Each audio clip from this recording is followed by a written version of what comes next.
Hello, bonsoir à tous. Bienvenue dans cette nouvelle vidéo. Ça fait longtemps que j'ai pas sorti de vidéo comme d'hab, mais bon, je me disais que ça peut être bien de faire un petit update sur la decklist Ricas Navalon que je joue pour ce nouveau format. Maintenant qu'il n'y a plus de tir à l'amande, c'est vraiment un deck qui se considère pour faire des résultats. Selon moi, évidemment. Surtout qu'il y a encore beaucoup de gens qui ne connaissent pas le deck ou qui l'ont oublié. Bref, je vous présenterai la decklist. Elle change pas d'habitude, mais juste on va discuter un peu de free spot et surtout de quoi mettre en plus que l'Erika et Navalon, c'est-à-dire des plantes à rajouter pour couvrir des match-ups. Du coup, on joue à 40 évidemment. On joue 3 Loki, 3 die, un semi et un jumeau pour la partie Navalon. J'ai cut le deuxième semi, j'hésite à le remettre parce que des fois au grind il me manque, mais en termes de consistance, c'est toujours mieux d'en avoir qu'un, quoi. Parce qu'on n'aime pas la piocher. Voilà. Ensuite, au niveau des Rika, on joue 2 Con-Con. On peut discuter d'en mettre un troisième, puisque Con-Con et n'importe quel Rika qui sacrifie, c'est une out à Raise Earth, qui fait au moins, ou alors quelque chose qui fait passer son banish 3, enfin son banish face down, etc. Donc on peut jouer après. Donc je trouve que Con-Con, c'est contre Kashtira une très bonne carte. Ensuite, on joue 3 Glamour, parce que c'est la meilleure carte du deck. On joue 3 Pétales.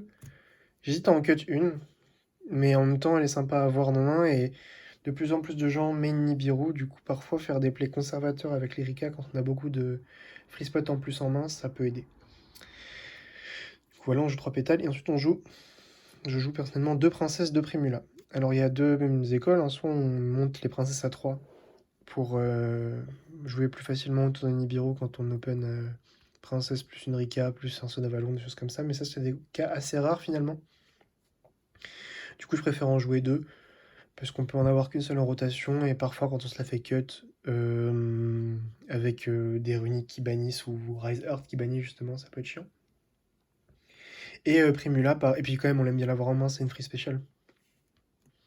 Et Primula, bah, j'en joue 2 parce que elle peut se spé sur Jasmine si on se fait... Souvent les gens qui savent jouer ils vont interrompre Jasmine, mais si on tribute avec Jasmine on peut la spé même s'il est fait 13 ou pas. Et pour pouvoir aller chercher plusieurs niveaux 4 avec Glamour, je trouve que c'est important d'avoir 2 niveaux 4. Donc soit vous jouez qu'une seule Primula, soit vous jouez un Videur Cactus aussi, ce qui peut être possible, manquer une carte vraiment morte. Ensuite on joue 2 Mudan. Ça c'est la carte où je me dis peut-être qu'à une ça suffirait, mais on est quand même sympa, on est quand même très heureux d'en voir une deuxième dans le grind, et pareil si on se la fait ban, c'est chiant. Ensuite on joue une personnage, ça c'est vraiment top tier cette carte, hein. Même des fois quand on la pioche on est content, mais une seule ça suffit. Et puis après, on joue une cheat, évidemment, qui est la seule bonne piège.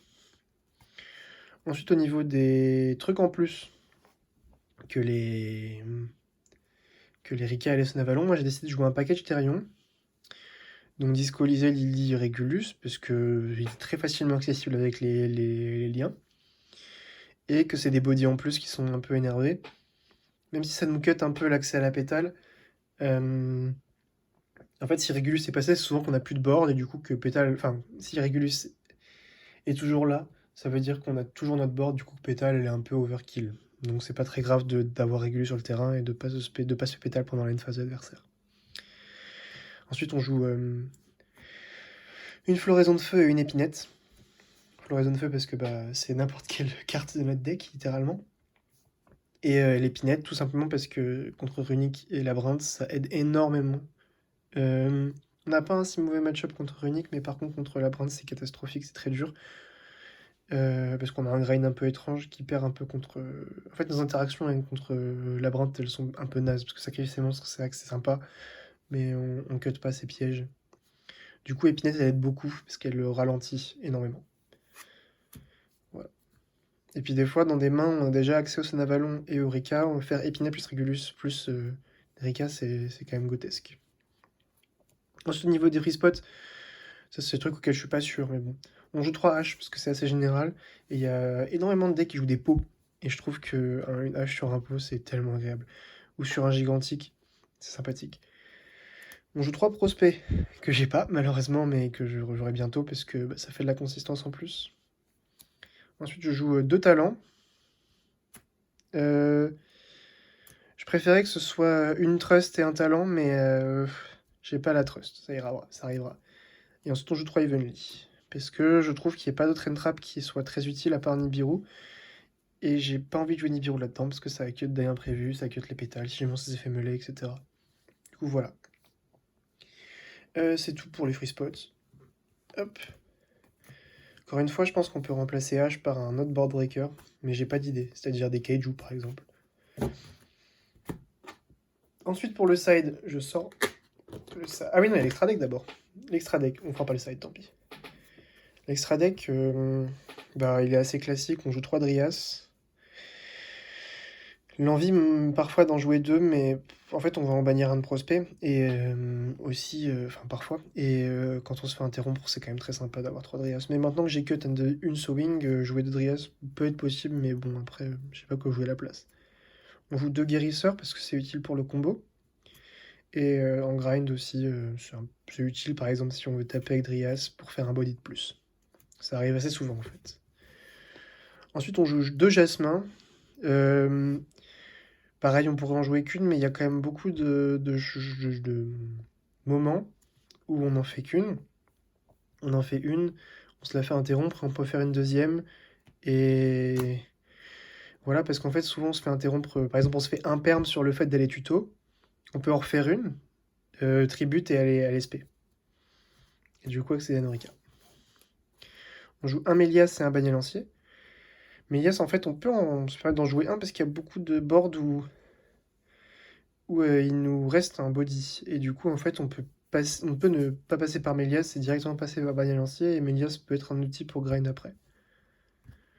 Ensuite, au niveau des Xyz, on joue 2 Strena, une larme de la reine et une hyperitron. Et un hyperitron. Alors, je joue pas l'autre X8. Je pense que je devrais la jouer, puisque c'est un out à beaucoup de choses, en fait. Des floodgates bizarres de labyrinthe, et surtout des cartes qu'il est allé poser avec la Lady Labyrinthe dont on peut se débarrasser. Parce que j'ai énormément de problèmes avec ce match-up, mais je pense que c'est une histoire de moi qui sait pas grind aussi. Et ensuite on joue, bah ça c'est les 2 free spots de l'extra deck selon moi. Donc on joue une dans Spion, et du coup pour moi soit c'est Donneur, soit c'est la X68 Rika, soit c'est la Lien 4 Senavalon, parce qu'elle permet de péter 4 par exemple si on la lien avec on la co-link avec Baillet Lancier. Mais dans ce cas-là il faut jouer 2 Sowing pour avoir plein de body. Donneur est une bonne carte parce que c'est notre lien générique, ça out entre guillemets Ibli. Bon, pas trop, hein, parce que si on norme un Kemé, il va se faire gérer soit par Rise Earth, soit par. Comment il s'appelle? La piège sprite. Mais contre le token Nibiru par exemple, ça par exemple, t'es obligé de la jouer si vous jouez Nibiru. Donc contre le token Nib, ou contre les tokens Lost World, ou les tokens Plunder Patrol. Ça, j'ai pleuré quand je suis tombé contre un Plunder à un tournoi et j'étais très triste de ne pas l'avoir. Du coup, je pense que c'est pas résultat orienté de dire qu'il a faux. Bref, voilà. Alors, je vais pas vous montrer le side en entier, juste pour discuter de certaines cartes. Hop, je sors le side. Hop. Les cartes que je trouve intéressantes à jouer, c'est ces 6-là. Le reste, je suis pas du tout sûr. C'est les 2 Trap Trick, les 2 Aoi et les 2 Barrières Dim. J'ai du mal. Hop. Voilà, parce que Aoi, pareil, en fait, ça te permet de survivre facilement face à un mec. Enfin, pareil, un joueur de labyrinthe. Euh, quand il entre en main phase, vous faites Aoi, vous allez checker s'il a pas un vilain lava golem ou un Evenly. Pareil, bah, en fait, ça permet d'avoir 3 options différentes, enfin 2 options différentes pour seulement 6 free spots. Et je trouve que c'est sympa. Voilà. Ah oui, c'est une super carte, hein, ça tribute un haut et ça regarde un main. Voilà. Du coup, bah voilà, c'est tout pour cette petite vidéo. C'était juste un update sur le deck. Je pense que je vais continuer à le jouer. Je vais peut-être jouer un peu Chevalier Fantôme aussi. Je vais peut-être refaire une decklist bientôt d'ailleurs.